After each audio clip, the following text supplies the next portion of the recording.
요즘은 좀 덜한 것 같습니다만 그 요한계시록에 등장하는 새하늘과 새 땅과 관련해서 천국을 보았다라고 하는 자들이 간혹 교회들의 초빙이 되어서 간증을 하는 일들이 좀 있었어요. 그러다가 이제 뭐 신학을 공부하신 분들이나 교수님들이 문제를 제기하자 서둘러 언제 그랬냐 싶게 그 부분의 영상들을 삭제하고 또는 그분들을 이렇게 교회에 모시는 일이 점점 사라져 가서 요즘은 교회에서 이 계시록에 관련된 천국을 보았다라고 하는 사람들의 간증이 거의 없는 것을 봅니다. 참 다행이라고 생각해요. 왜냐하면 제가 새벽에도 잠깐 이 말씀을 드렸는데 어떤 면에서는 참 부끄럽기가 그지없어요. 우리나라에 기독교가 들어온 지 100년이 넘었어요. 100년이 넘었고 또 세계에서 가장 많은 교회를 가지고 있는 또 가장 큰 교회를 자랑하는 나라예요. 그런데 정작 이 교회의 수준 또는 성도들의 수준을 뭐 어떻게 평가하기는 어렵습니다만 성도들의 삶을 놓고 본다면 과연 우리보다 훨씬 더 오래된 역사와 전통을 가진 외국 교회들 또는 성도들과 비교했을 때 과연 우리의 삶은 그들과 비교했을 때 그만큼 교회가 많이 성장했고 성도들이 많고 교회가 많은 만큼 수준이 높은가? 라고 물어본다면 그렇다라고 대답하기는 어려울 것 같아요.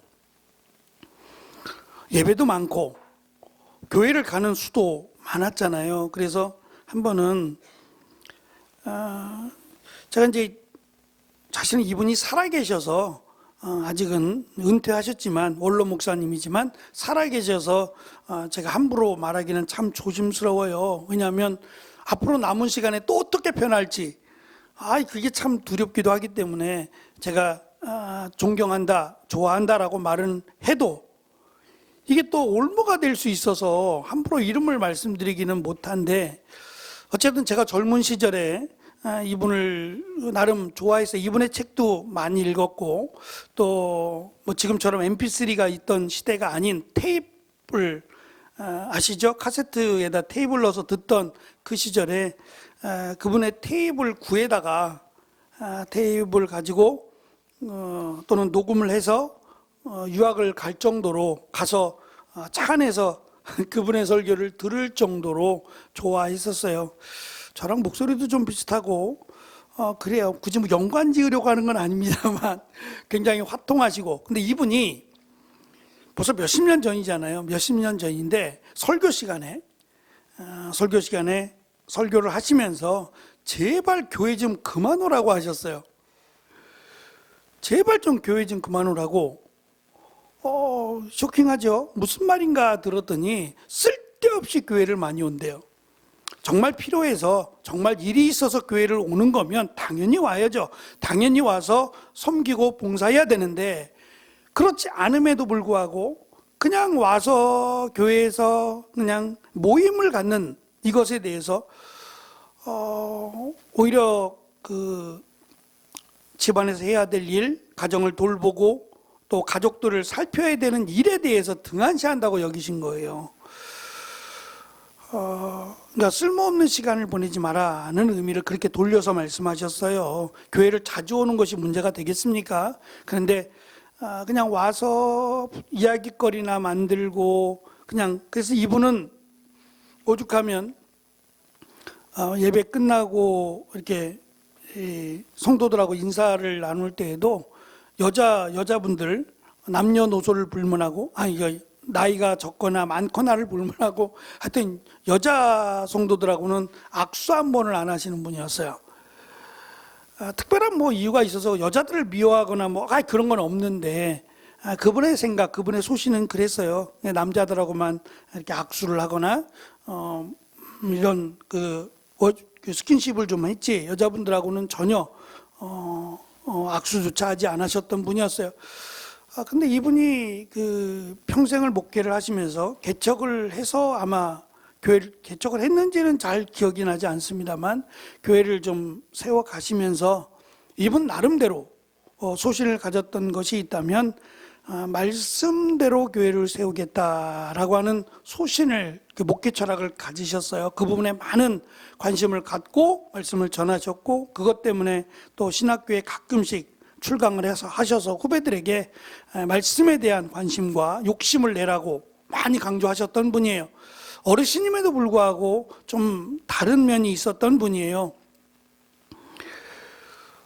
말씀드린 것처럼 한국교회의 역사가 오래됐음에도 불구하고 과연 이 말씀에 대한 갈급함 또는 말씀을 알고 싶다라고 하는 이 마음이 성도들에게 있는가라고 하는 점을 좀 질문해 봤으면 좋겠어요. 그건 저도 마찬가지예요. 저도 우리 성도들에게 성경을 배우고 싶습니까? 성경을 더 알고 싶습니까? 더가 아니더라도 성경을 알고 싶은 마음이 있습니까? 라고 하는 질문을 저도 늘 갖고 있어야 돼요. 설교를 이렇게 많이 하고 성경을 이렇게 많이 가르치는데도 불구하고 말씀을 배우고 싶은 마음이 더 많다라고 한다면 코드가 잘못됐다라고 보는 거죠. 말씀을 가르치는 게 아니라 말 그대로 설교하는 것이 될 수 있어요. 이 부분은 평생의 후회가 될 수 있기 때문에 정말 말씀을 말씀으로 가르치는 일이 목회자가 해야 될 가장 중요한 사명이다라고 하는 것을 저도 잊지 않아야 되겠고, 신학교도 또 다른 목회자들도 정말 잊지 말아야 된다라는 생각을 해요. 왜냐하면 우리가 지금 살펴보는 욥기의 내용이 그것을 목적으로 하기 때문에 그래요. 지금 욥의 친구들이라고 설명을 합니다. 앞에서 했죠? 4장에서 3장 끝쪽에서 친구들의 이야기.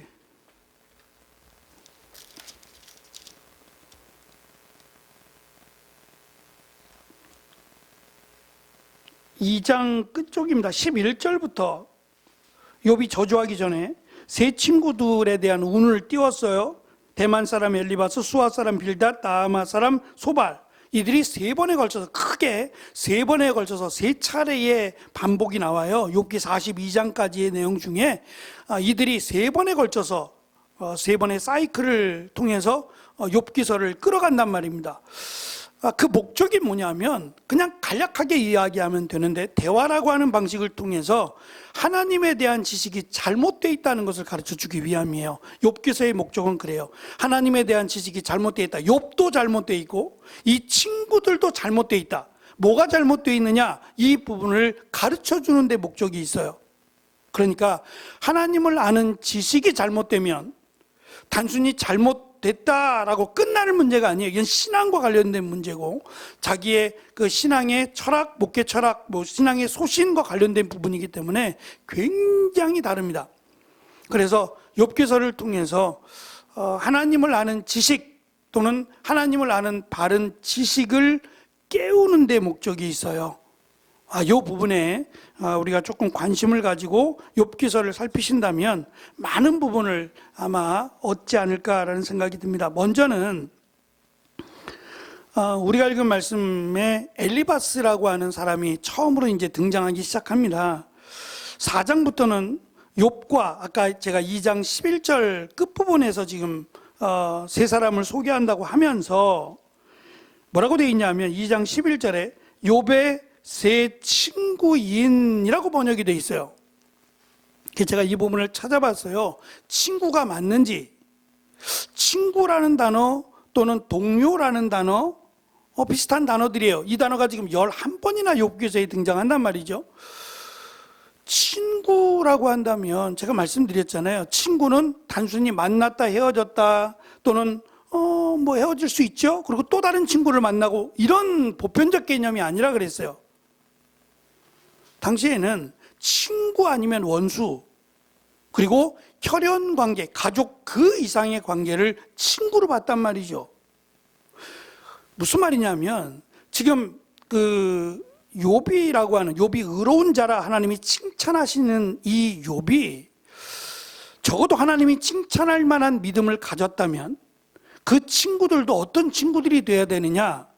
믿음의 친구들이 돼야 되고, 역시 하나님을 향한 의롭게 하려고 하는 거룩한 마음을 가진 사람들을 친구로 둬야 돼요. 그런데 1페이지 밑에 줄을 잠깐 보세요. 대만 사람 엘리바스가 누구냐면, 대만이라고 하는 사람은 에돔의 한 부족으로 에서의 아들, 그러니까 야곱에게 아들이 있죠. 맞죠?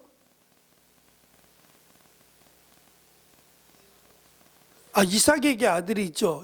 이삭에게 에서와 야곱이 있죠. 에서가 형이고 야곱이 동생인데, 이 에서, 그러니까 팥죽 한 그릇이라고 되어 있는 죽 한 그릇에다가 자기의 장자권을 팔았어요, 야곱에게.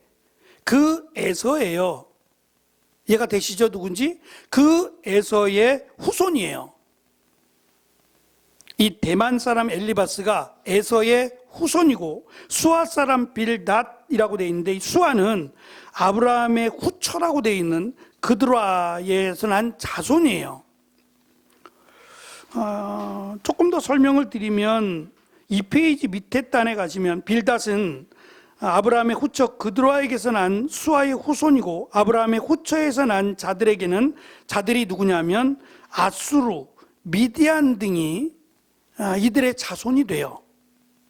그리고 미디안은 이스라엘을 괴롭힌 족속이었고, 아수르는 북이스라엘을 멸망시킨 나라가 아수르예요. 더 기가 막힌 것은, 사실 이 부분은 조금 어려운 부분에 속하는데, 이 그드라를 아브라함이 이 자신의 후초로 두었을 때가 몇 살이냐면 140세였어요. 아브라함이 175세에 죽는데 사라하고의 나이가 10살 차이예요. 사라가 10살이 어립니다. 사라가 127세에 세상을 떠났고, 10년 10살이 더 많으니까 137세에 사라가 먼저 세상을 떠난 거예요. 그리고 140에 그드라를 아내로 맞이해요. 그래서 자식을 낳게 되는데, 그것도 참 기적이죠. 140세에 자식을 낳았다. 그리고 170에 이 아브라함이 죽습니다. 어쨌든 간에 이 140에 둔 후처라고 설명된, 사실 이 부분도 논쟁이 있어요. 왜냐하면 사라가 죽었거든요. 사라가 죽었으면 첩이 아니라, 살아있으면 모르겠지만 죽었기 때문에 그냥 처라고 불러야 되는 거 아니냐. 그런데 굳이 후처라고 부른 이유는 뭐냐에 대한 논쟁도 있어요. 하여튼 그 부분은 넘어가고, 지금 140에 낳은 그 그드라를 통해서 낳은 자식들 중에 한 자손이 수아 사람 빌닷이에요. 이들의 공통점이 뭐냐면 3페이지 맨 위에 가시면 한 사람 소발이라고 하는 사람, 2페이지에 마지막 소발, 나아마 사람 소발이라고 되어 있는데, 그 이름이 비슷해서 호리 족속의 세일 자손, 그러니까 에서의 후손인데, 에서의 후손으로 볼 거냐 아니면 또 다른 사람이냐는 명확하지 않아요. 그래서 이 부분은 제가 뭐라고 딱 분명하게 말씀을 드릴 수는 없지만, 어쨌든 유대인은 아니에요. 이 세 친구들의 공통점이 선조의 믿음이 온전하지 못해요. 그러니까 온전하지 못한 믿음을 가졌는데도 이들이 믿음이 있다고 본다면, 이 세 사람들의 이제 대화 내용을 보세요. 이들의 선조는 믿음이 없어요. 에서가 믿음이 없고, 또 그드라의 자식들이 믿음이 없는 것처럼 선조들은 믿음이 없어요. 그런데 이들이 믿음이 있다면 놀라운 일이 아닐 수 없고, 또 하나, 제가 처음에 시작하면서 이 욥기서를 아브라함 시대로 보는 경우가 있었다 그랬잖아요. 과거에는 아브라함 시대와 동등하게 봤다. 아브라함 시대로 본다면 이 친구들이 될 가능성이 없어요. 아브라함 시대라면 하나님께서 아브라함을 구별하여 그들이 있었던 그 하란이라고 하는 곳에서 가족을 떠나라고 말씀하시고, 구별된 삶을 살도록 하나님이 가르쳤단 말이죠. 그 시대의 욥이라면, 더더욱 욥이 의로운 자라면 이 아브라함의 후손된 이들과 산다는 것도 너무 멀고요. 시간적 차이가 너무 멀게 등장을 하고요. 더군다나 이들과 친구를 맺는다는 것도 불가능해요. 그래서 말씀드린 대로 이스라엘이 포로로 끌려가던 앞뒤에 포로로 끌려가던 그 시대에 어쩔 수 없이 이들을 친구로 맞이하게 될 수밖에 없는 그런 시대적 배경을 안고 보는 것이 더 맞겠다는 설명이에요. 어쨌든 저는 한 가지 이들이 실제적 인물이 아니라 만들어진 가르치기 위해서 하나님의 지식의 중요성 또는 하나님의 지식이 무엇인지를 가르쳐주기 위해서 만들어낸 인물일 가능성도 말씀을 드렸어요. 어쨌든 간에 지금 이들을 친구로 두었다라는 점은 일단 눈여겨봐야 돼요. 다시 말하면 욥의 신앙에 문제가 있다 그랬어요. 그 신앙의 문제란 삶은 하나님 말씀대로 살아가고자 의롭게 살아가고자 노력한 게 맞아요.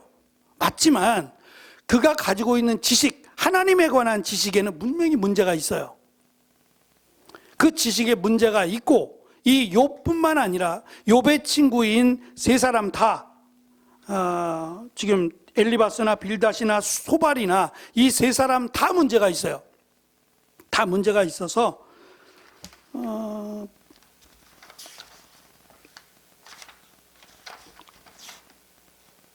어디 있나요?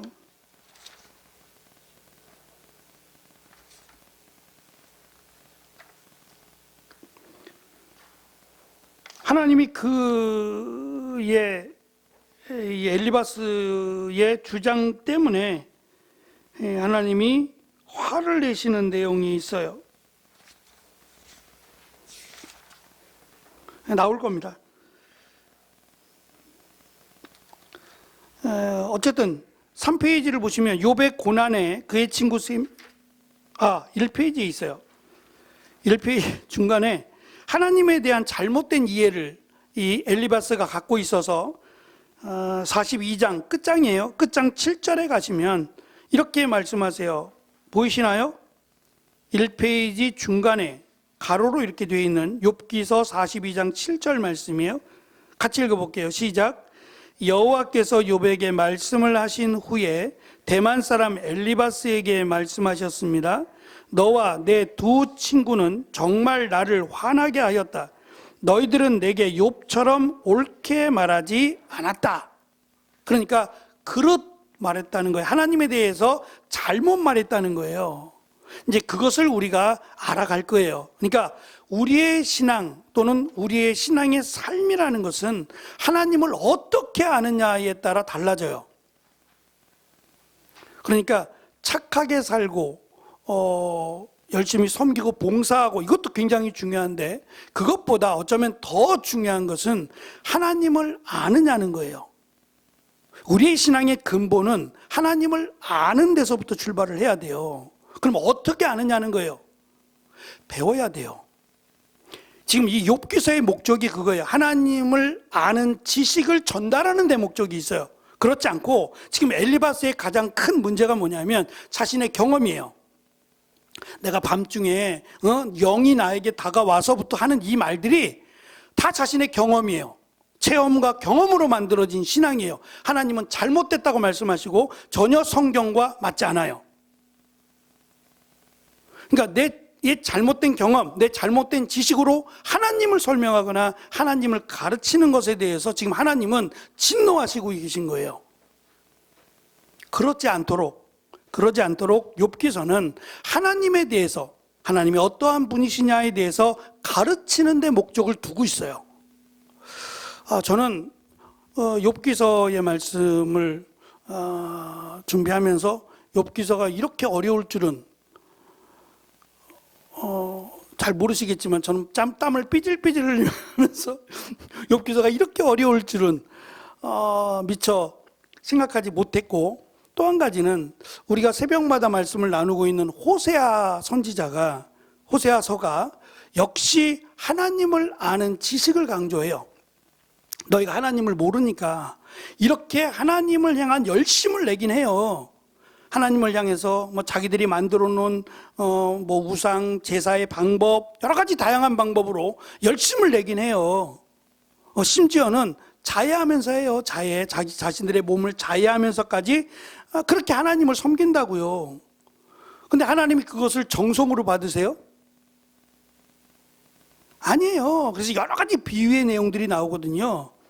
그 비유의 내용들이 상징하는 게 있어요. 제가 한번 제가 이렇게 다양한 경험이 있으면 참 좋은데 설명하기 좋을 텐데 그 다양한 경험이 없어서 제가 유학 시절에 한인교회에서 뭐 가족이랑 함께 예배를 드려야 되니까 아무래도 저 혼자라면 좀 외국인 교회도 여기저기 다녀보고 이런 경험들을 쌓을 텐데 가족이랑 같이 예배를 드려야 되는 그런 어려움이 있었어요. 아내도 신앙생활을 해야 되는데 아내는 뭐 저처럼 영어를 배우러 다니거나 공부하러 간 게 아니잖아요. 애들을 케어해야 되고 애들을 돌봐야 되는 어려운 부분이 없지 않아 있고 외로워요. 한국 사람들이 그립다고요. 그래서 한인교회에서 사역을 하면서 한인교회를 다녔었는데 그때 이제 한인교회에서 한국에서 오신 부흥사 목사님이라고 하면서 목사님이 부흥회 같은 집회를 여셨어요. 그 가운데 내용은 잘 기억이 안 나고 설교를 하시다가 하나님과의 우리의 관계가 깨어졌습니다 라는 내용에 가서 이 컵에 물이 별로 없었던 것 같은데 물을 드시고 아마 의도하셔서 그렇게 하셨겠죠. 의도하셔서 그랬을 것 같은데 컵을 벽에다 던지셨어요. 진짜로 이 벽에 던지셨어요. 앉아 계신 분들이 저도 놀랐고 드라마에서나 볼 법한 얘기 아니겠어요? 드라마는 이거 설탕으로 만든 거거든요. 깨져도 다치지 않는 감쪽같이 속여서 진짜 하면 큰일 나죠. 이게 다른 사람에게 튀었으면 어떻게 되겠어요? 근데 진짜 우리가 사용하던 컵이라니까요. 이 컵을 물컵을 벽에다 던지더니 아까워해서 그런 게 아니라 너무 놀란 거예요. 근데 그 기억이 제가 설교는 내용이 기억이 안 난다 그랬잖아요. 무슨 말씀을 하신 건지 기억이 안 나는데 제가 죽을 때까지 이 컵 깨진 거는 아마 기억을 할 것 같아요. 하나님과 우리가 관계가 깨졌습니다.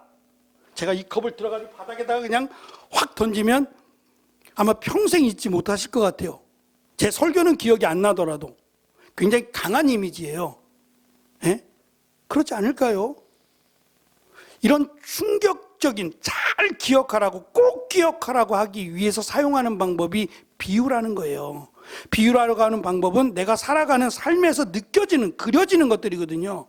우리와 무관한 게 아니라 우리가 늘 느낄 수 있는 것 아주 익숙한 것들을 소재로 비유로 삼아요. 그래서 호세아서가 이런 비유들을 통해서 하나님과의 우리와의 관계가 깨졌다. 하나님이 어떻게 너희들을 사랑하시고 어떻게 너희들을 심판하실지를 여러 가지 다양한 비유들을 통해서 아주 강력하게 설명하고 있는 내용이에요. 중심에는 하나님을 아는 지식이에요. 너희가 하나님을 알지 못하니까 너희들의 방법대로 짐승들의 숫자만 많게 하고 너희들의 방법대로 아무리 들여봐라 하나님이 받으시겠느냐? 안 받으신다는 거예요. 하나님이 원하시는 대로 하나님의 뜻대로 하나님을 아는 지식으로 하나님을 섬기라는 거예요. 욥기가 바로 그 내용이에요. 내용을 좀 살펴보면 3페이지 맨 밑에 다닙니다. 먼저 두 번째 단락에 보시면 욥은 엘리바스는 욥의 삶이 남에게 드러난 부분이 있는데 엘리바스는 욥이 사회적으로 덕망이 있고 남을 세워주고 돕는 자라고 밝혀요. 그럼에도 욥은 정작 재앙이 자신에게 닥치니 답답해하고 놀라는 모습을 보이는 것은 어떤 일이냐고. 우리의 제목이 그거예요.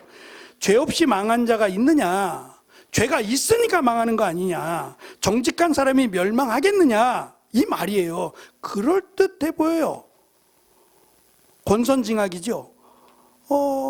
그러니까 이런 생각이 마치 하나님의 뜻인 것처럼 하나님 자기의 생각이 하나님의 생각인 것처럼 그냥 서슴없이 말을 하고 있는 거예요. 엘리바스는 욥이 당한 재앙이 하나님의 저주와 심판의 결과라고 생각했고 그의 재앙이 사탄의 역사에 기인하고 있다고 하는 영적 비밀 앞에서 설명한 그 내용은 모르는 거예요. 모든 고난은 하나님의 역사이며 그 원인은 욥의 죄에 있다라고 추궁합니다. 그러면서 자기가 아는 하나님, 즉 자신의 경험과 지식으로 아는 하나님을 소개해요. 그리고 이것이 맞다라고 생각하는 거예요. 이게 무서운 점이에요. 그러니까 주관적 하나님이에요. 주관적 신앙. 제가 말씀드린 팀 켈러 돌아가신 목사님이 내가 만든 신, 우리가 잠깐 책으로 공부한 적이 있죠. 내가 만든 신이라고 하는 말이 무서운 말이에요. 그러니까 내가 하나님을 만들어 놓고 나를 위해 하나님이 있어야 되는 거예요. 나를 위해. 하나님은 나를 돕는 자시고 나의 영광을 받으시고 나를 위한 하나님이에요. 그럴듯해 보여요. 그렇지만 순서가 바뀌었어요. 하나님을 위해서 내가 존재하는 거예요. 그러니까 내가 하나님의 말씀에 순종한다고 했을 때는 하나님의 말씀에 순종하는 거예요. 기준이 그냥 순종이 아니라 하나님의 말씀을 기준으로 했을 때 순종이 돼요. 그러니까 이게 바뀌지 않도록 하나님의 말씀이 먼저가 되고 내 기준이, 내 신앙의 기준이 되지 않으면 내가 만든 하나님이 되어버릴 수 있다라고 하는 함정이 있어요. 심지어는 어느 목사님은 우리 교회에서만 예배를 드려야 구원을 받는데요. 근데 또 이것을 믿어요. 믿고 아멘 안 되니까요. 그럼 이것은 이제 노예나 총회 차원에서 문제를 제기해야 돼요. 더 이상 그런 말을 하지 못하도록 경고하거나. 이건 이단이에요. 잘못됐거든요. 하나님이 그 교회에만 계셔요? 그 교회에도 계시는 거죠. 하나님은 어디에나 계시는 거 아니에요? 이 언약궤가 상징하는 게 그거예요. 하나님이 성전을 만들어 놓고 으리으리한 성전을 만들어 놓고 하나님 여기 계시세요라고 하는 거거든요. 다윗이. 하나님은 싫다는 거예요. 아니 우리가 볼 때는 웅장해 보이고 대단해 보이는 성전을 하나님을 가둘 수 있어요? 하나님 여기만 계세요. 그렇게 할 수 있냔 말이에요. 하나님 여기에도 임하시기를 원하는 거죠. 하나님이 우리 교회에 임하시기를 우리는 원해야지 하나님을 가둬놓을 수 없어요. 하나님 그것에 대해서 책망하신 거예요. 다윗은 성전을 만들어 놓으면 하나님을 기쁘시게 하겠다고 생각하고 하나님이 나를 칭찬하실 것을 생각해요. 그리고 내가 만든 내가 거할 왕궁 크게 만들었거든요. 웅장하게 만들었는데 이것과 어울리는 좀 잘못되어 있죠. 하나님의 성전이 먼저여야 되는데 그게 아니라 내가 왕궁을 짓고 이 왕궁에 어울리는 정말 천막 같은 이 초라한 곳에 어울리지 않잖아요. 우리의 하나님, 나의 하나님인데 나의 하나님이 비록 이렇게 천조가리 같은 천막에 사신다? 그것이 부끄러운 거예요. 주변 국가에서 찾아오면 당신의 하나님은 어디 계십니까? 그러면 여기 이 천막 같은 시커먼 천막이 여기 안에 계신다고 하면 얼마나 부끄러울까? 이 생각을 갖고 어울리는 자기의 왕궁에 어울리는 그 생각에 하나님이 만족하지 않으셨어요. 지금도 마찬가지예요. 교회가 크면은 그걸 그렇게 자랑하시는 분들이 있어요. 내가 큰 교회 다닌다고. 이게 얼마나 어리석고 무서운 생각인지 몰라요. 큰 교회 다니면 구원을 받고 작은 교회 다니면 구원을 못 받아요? 그 생각이 똑같은 거예요. 작은 교회 하나님이 안 계시고 하나님의 능력이 적어요. 큰 교회는 하나님의 능력이 크고. 그건 착각입니다. 오히려 더 잘못될 수 있어요. 저희는 코로나 때를 경험했어요. 그렇지 않겠어요? 코로나 때에는 1인 설교했잖아요. 영상으로 해서. 제일 중요한 게 그거 아니에요? 말씀이에요. 하나님의 말씀을 어떻게 전하고 그 내용이 뭐냐가 중요한 거지. 그 외에는 나머지는 다 프로그램에 불과한 거예요. 제일 중요한 것은 하나님의 말씀이에요. 크거나 작거나의 중요한 게 아니라 하나님의 말씀이 가장 중요하다라고 하는 것을 우리는 잊지 말아야 됩니다. 4페이지 더 보시면 엘리바스의 주장은 이렇습니다. 인생은 성결하지 못하니 어차피 죄를 범하게 되어 있는 존재라는 것이고, 욥은 그들의 주장을 반박하고 엘리바스의 말은 일면 어느 정도 진리는 있어 보입니다. 그러나 전체적으로 성경의 진리와는 반대예요. 그는 인간이 하나님의 입기운에 멸망하고 콧김에 사라진다라고 말을 해요. 하지만 하나님은 그분의 입기운으로 아담에게 생기를 불어넣어 생명이 되게 하신 분입니다. 엘리바스는 욥에게 행위의 완전함을 강조해요. 네가 완전하지 않기 때문에 하나님이 이러한 벌을, 징계를 허락하셨다라는 생각이에요. 근데 하나님은 그렇지 않아요. 완벽한 사람, 우리가 예수님을 믿음으로 완벽한 사람은 존재하지 않아요. 노력하는 거죠. 애쓰고 힘쓰는 거죠. 그러면 불완전하고 부족하고 그럼에도 불구하고 구원을 받을 수 있는 것은 예수 그리스도를 믿기 때문이에요. 이것이 가장 중요하고, 이것과 더불어 이제 문제가 발생하는 게 뭐냐면 행함이에요. 하나님을 믿는다고, 예수님을 믿는다고 말은 하는데 행함은 변하지 않아요. 그게 1세기의 모습이었다고요. 여전히 생활은 똑같아요. 똑같이 생활하는 거예요. 우리가 바울서신에서 본 것처럼 그냥 쉽게 결혼하고 쉽게 이혼하고, 이러한 그 전에 살던 모습들을 그대로 가져가는 거예요. 그래서 조금 더 강하게 행함이 없는 믿음은 죽은 믿음이라고까지 설명하게 됐던 겁니다. 우리의 행함이 부족해 완벽하지 않아요. 노력하는 거죠. 조금 더 말하는 것이나 제가 사람은 다 알 수 없어요. 뭐 10길 물속은 알아도 사람 마음은 모른다고 하니까. 근데 이제 겉으로 드러난 또 살아온 삶이 있으니까 나름 이제 존경하는 목사님이 있는데, 이 목사님은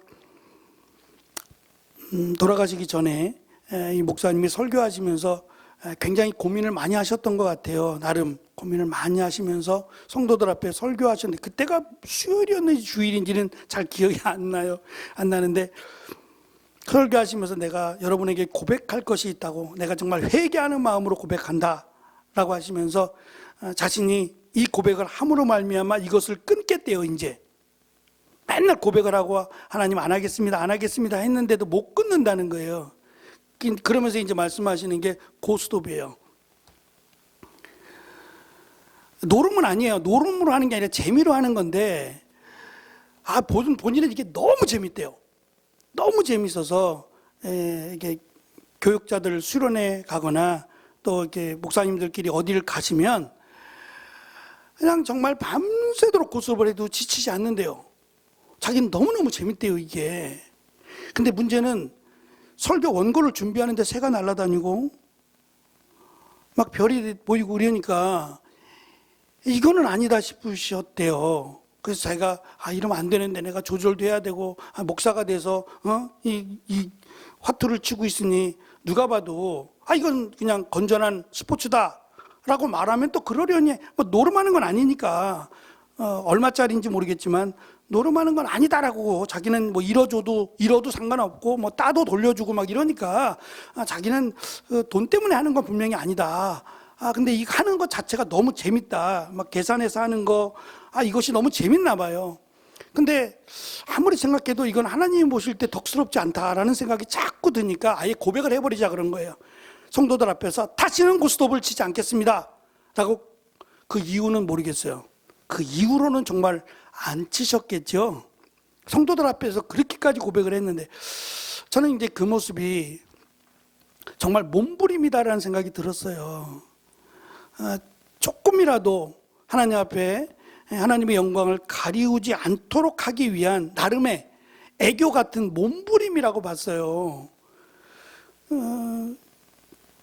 요즘은 고스톱 치시는 분들 거의 못 봤어요. 이렇게 장례식장 가도 이렇게 앉아서 고스톱을, 그런 게 거의 없던데요. 사는 게 바빠서 그런지 모르지만 거의 대부분 늦게까지 남아서 밤새도록 술 마시는 것도 거의 이제 볼 수 없고, 고스톱 문화도 없어지는 것 같아요. 따로 이렇게 모여서 하시는지 모르겠지만, 뭐 사람마다 다르겠죠. 누구는 좋아하고 누구는 안 좋아하고 그럴 수 있으니까. 문제는 지나치다면, 이것이 지나치면 이건 분명히 문제가 된다. 보통 이제 중독이라고 말하는 그 정도 되면 이건 분명히 내가 살아가는 삶에 문제가 될 거다 라는 그 인식을 했을 때에 끊어야겠죠. 마찬가지로 완전한 사람은 세상에 존재하지 않아요. 노력하는 거죠. 더 노력하는 거고 더 힘쓰는 것뿐이지 완전함으로 구원을 받는다면 구원받을 사람은 없을 거예요. 아예. 없을 겁니다. 노력하는 거예요. 오히려 예수님 믿는 사람보다 안 믿는 사람이 더 착한 사람도 있어요. 정말 법 없이 살 사람들도 있어요. 그냥 저 사람은 착해라는 말밖에 안 나올 만큼 정말 우리가 존경하고 싶은 그런 사람도 있어요. 근데 그렇게 해서 구원받는 게 아니거든요. 착하다고 선하다고 구원받는 건 아니거든요. 하나님의 은혜로 구원받는 거다라고 하는 부분을 우리가 꼭 기억을 해야 돼요. 엘리바스는 그렇지 않는 거예요. 완전해야, 행위에 완전함이 있어야 하나님의 축복을 받고 하나님의 나라에 간다라고 생각을 한 겁니다. 잘못된 거예요. 잘못됐다라는 겁니다. 로마서 5장 6절부터 11절을 나중에 읽어보시면 우리가 어떻게 해서 구원을 받게 되는지를 사도 바울은 확실하게 설명을 합니다. 엘리바스가 가진 또 다른 또 중요한 문제가 그가 밤중에 경험한 어떤 영의 임재예요. 이걸 영으로 지금 설명했어요. 영으로 설명했지만 사실은 엘리바스가 경험한 것은 영이 아니에요. 왜 그러냐? 이 영과 하나님의 영을 어떻게 구별하냐면 여기 내용도 이제 나중에 읽어보시면 알 텐데 하나님의 영인 경우에는 그 결과가 어떠한 체험이나 또 그 경험들을 통해서 초자연적인 우리가 초월적인 그런 어떤 경험들을 했을 때에 하나님을 경외하는 것으로 가면 그것은 하나님의 영일 가능성이 많아요. 근데 그냥 단순히 두렵고 무섭고 이쪽으로 가면 하나님의 영과는 상관이 없어요. 귀신도 영이에요. 귀신도 영입니다. 요즘은 이제 장례식장에 목회자가 깊이 이렇게 연관되어 있질 않아요. 전에는 돌아가실 때가 되면 목사님을 모셔다가 마지막 임종 예배도 드리곤 했어요. 그럴 때 제가 몇 번을 참석을 했어요. 돌아가신다고 해서 이제 밤중에 막 전화 오면은 조금 그렇죠. 그런 전화일 가능성이 많은데 전화를 받고 가보니까 돌아가실 것 같아요. 정말 돌아가실 것 같은데 아침이 꼴딱 지나갔는데도 안 돌아가셔요. 그래서 다시 왔다가 그런 적도 있고. 근데 이분이 이제 몸이 연약해지면 헛것이 보인다 그러죠. 우리가 보통 헛것이 보인다 그러는데 이분이 이제 어르신이 저기 천정에 누가 있대요. 저기 천정 저 구석에 누가 와 있대요. 나를 기다린대. 나를 자꾸 부른대요. 다행히 하얀색이니까 다행이지 깜장색이었으면 느낌이 안 좋잖아요. 근데 저는 이것이 진짜로 천사가 와서 기다리고 있고 어서 오라고 손짓하는 걸까? 제가 아는 성경의 말씀에는 그런 내용은 없단 말이죠. 헛것이 보이는, 연약하니까 우리도 보통 이 육신이 쇠하고 연약하면 헛것이 보이기도 해요.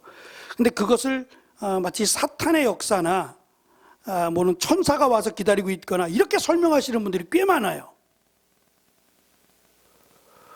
뭐 막을 수는 없어요. 헛것이 자꾸 보이니까 점점 약해질수록 더 보이거든요.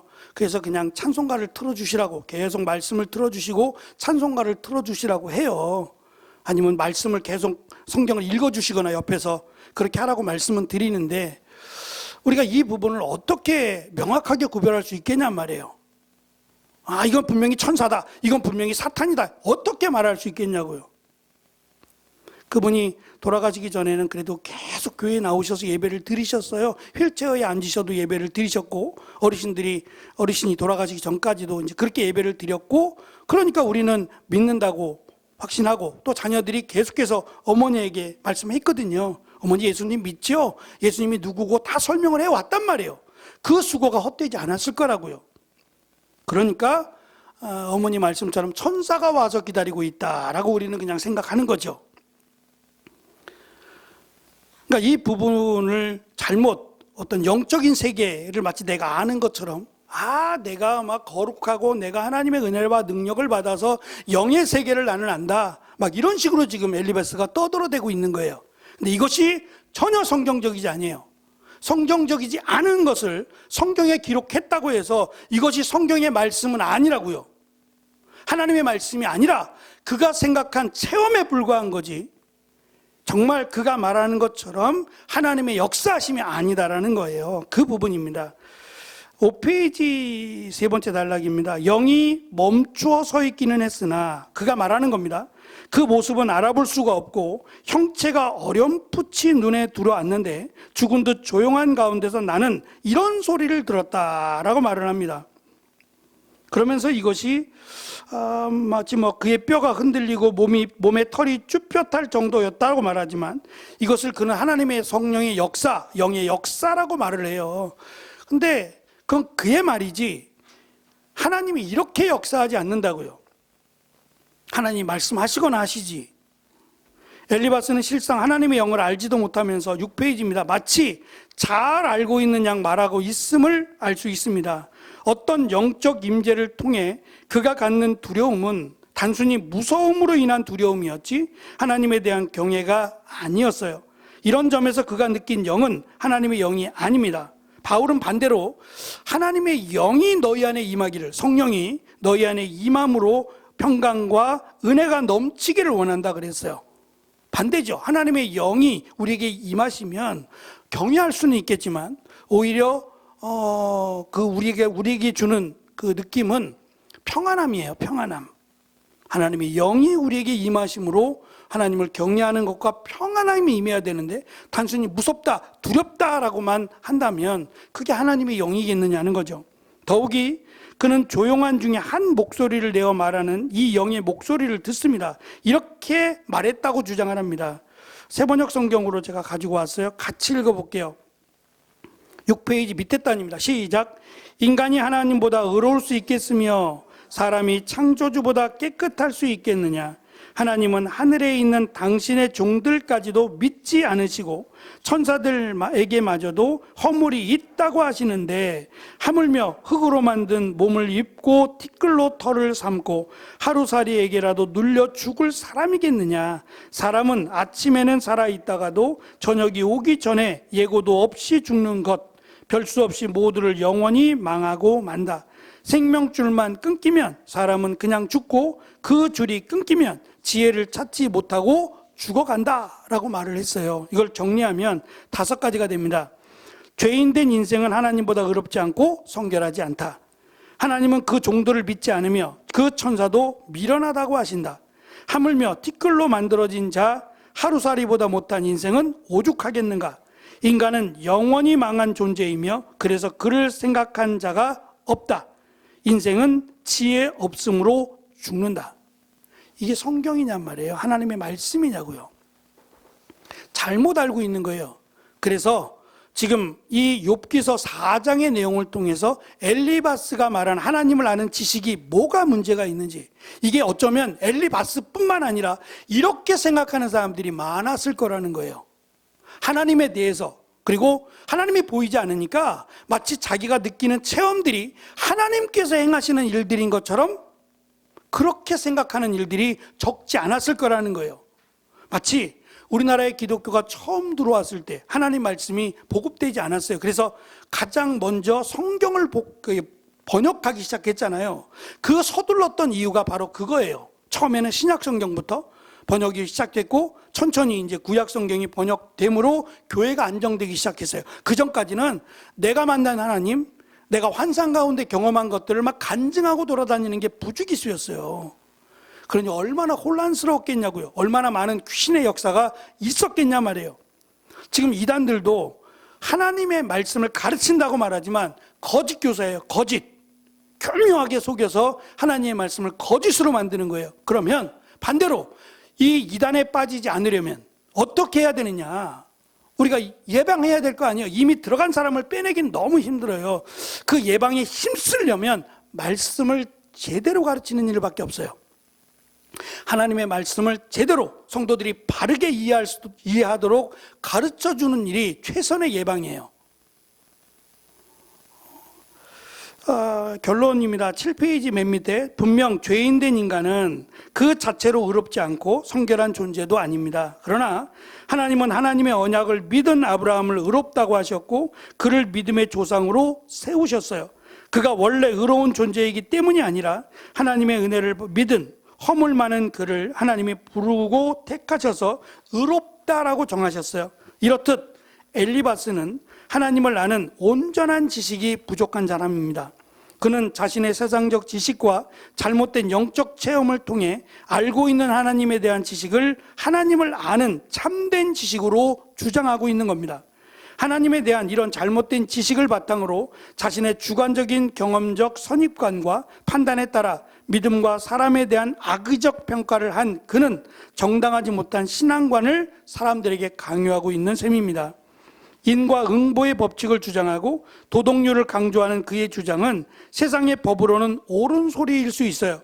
그러나 성경은 그렇게 말하고 있지 않습니다. 그는 지혜의 교사로 자처하고 있으나 거짓 교사에 불과합니다. 욥기가 이 세 친구들의 주장을 자세히 기록하고 있는 이유는 우리도 하나님에 대한 불완전하고 잘못된 지식과 그릇된 믿음으로 자신의 신앙을 까닭없이 자랑하고 이를 남에게 강요하고 주장하는 어리석음과 잘못을 범할 수 있기 때문에 하나님을 바르게 하는 지식을 강조하고자 욥기를 기록한다는 거예요. 그래서 그렇게 놓고 보니까 참 소중하고 귀하다라는 생각이 들었어요. 저도 더 어쨌든 힘을 내서 준비를 하겠습니다. 페이지가 많아지는 것은 한 번 더 읽어보시라는 의미에서 내용이 길어졌어요. 그리고 설명을 좀 드려야겠다. 이 부분은 읽어보세요라고 끝날 부분이 아니다라고 하는 무게감을 제가 느껴서 시간이 조금 길어졌습니다만 하나님을 아는 바른 지식. 그래서 이게 저는 유튜브를 보는 것을 권면하고 싶지 않아요. 저도 이렇게 검색을 해봅니다만 설교를 하기 전에 이렇게 동일한 본문을 가지고 어떻게 설교하시는가 여러 목사님들의 설교를 들어보곤 해요. 요즘은 안 듣습니다만 참 달라요. 똑같은 내용의 말씀을 어떻게 이렇게 달리 설교하죠? 전혀 말씀과 상관없이 하시는 분들도 적지 않고요. 말씀이 딱딱하고 때로는 오늘 말씀은 나한테 하신 것 같아 라는 느낌이 들 수도 있어요. 저는 주제 설교하지 않고요. 쭉 이어져 가죠. 사도행전도 그렇고 뭐 욥기도 그렇고 쭉 이어져 가니까 누구를 대상으로 설교하지 않습니다. 그건 아시겠죠? 다만 내가 느끼기에 이 말씀은 꼭 나에게 주신 말씀 같아. 그래서 제가 쳐다보기도 두려워. 이렇게 쳐다보면 꼭 나한테 하시는 것 같아. 느낄까 봐. 누구를 이렇게 보기도 민망해요. 오늘은 나한테 하신 말씀이야? 라고 느낄까 봐. 전혀 그렇지 않습니다. 그냥 있는 말씀을 그대로 전하지만 특별히 내가 찔림이 오거든. 그 부분은 유의해서 더 살펴보세요. 내가 그 부분에 조금 부족한 부분이 있을 수 있어서 느끼는 거니까 그렇게 느끼시고 어쨌든 말씀을 바로 알아야 하나님을 알 수 있어요.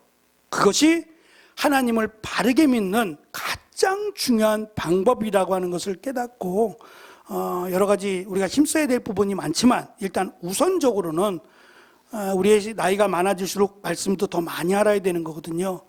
그런 면에서 잊어버리더라도 돌아서면 잊어버리더라도 하나님 말씀을 알기 위해서 더욱 힘쓰는 저와 여러분이 되어지시기를 축원합니다.